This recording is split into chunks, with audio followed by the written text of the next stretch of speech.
কেউ কেউ বলা শুরু করেছে শাপলা না দিলে ধানের শীষও বাদ দিতে হবে। খবরদার শহীদ ধানের শীষ নিয়ে কোনো কথা বলা যাবে না।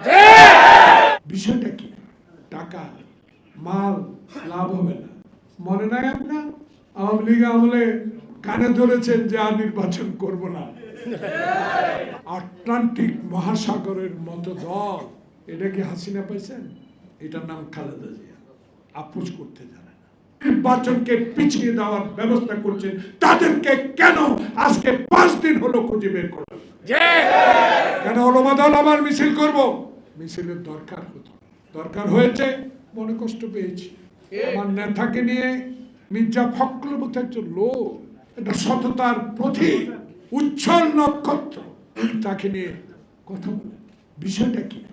টাকা মাল লাভ হবে না। মনে নাই আপনার আওয়ামী লীগ আমলে কানে ধরেছেন যে আর নির্বাচন করব না। কি বলছে না? দাঁত ভেঙে দিয়েছে না? আবার আমি দেখেছি কি সুন্দর আমার নেতা তারেক রহমান আমার দলের প্রতি অনুগত্য প্রকাশ করে আমাদের সাথে সমঝোতা করে নির্বাচনের একটা প্রক্রিয়া উনি জড়িত ছিলেন। হঠাৎ কি কারণে, কিসের ইঙ্গিত বহন করে আমি এখন খুঁজে পাচ্ছি না। এখন বলে, আবার কেউ কেউ বলে নির্বাচন কমিশন না বদলালে নির্বাচন হবে না। আবার কেউ কেউ বলা শুরু করেছে শাপলা না দিলে ধানের শীষও বাদ দিতে হবে। খবরদার শহীদ ধানের শীষ নিয়ে কোনো কথা বলা যাবে না।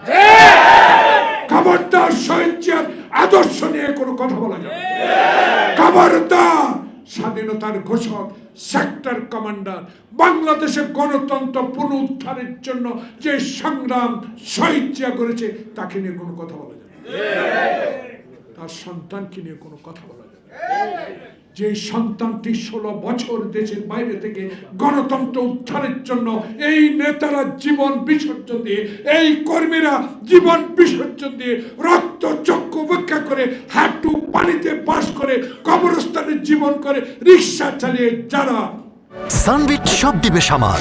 সানবিট ম্যাজিক প্রেস ডিশওয়াশিং এর মাথা ঘোরানো সলিউশন। এই দলকে তারেক রহমানের নির্দেশে টিকিয়ে রেখেছে, সেই দলের নেতাকে নিয়ে আপনি কটূক্তি করবেন, এটা আমি বরদাস্ত করি। আমরা বরদাস্ত করতে পারি না, কারণ আটলান্টিক মহাসাগরের মতো দল, এটা কি হাসিনা পাইছেন? এটার নাম খালেদা জিয়া। আপোষ করতে জানে না। আপোষ জানে না।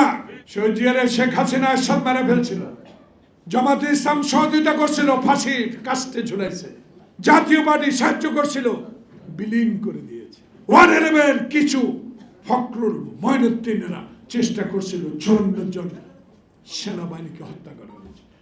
পঞ্চমবারের মতো ষষ্ঠবারের মতো যারা আজকে লাফালাফি করেন গণতন্ত্রের জন্য, দয়া করে আওয়ামী লীগের সাথে ঢুকে আবার এই হত্যাকাণ্ড ঘটিয়ে নির্বাচনকে ব্যাহত করার ষড়যন্ত্র রুখে দিবে ওলামা দল।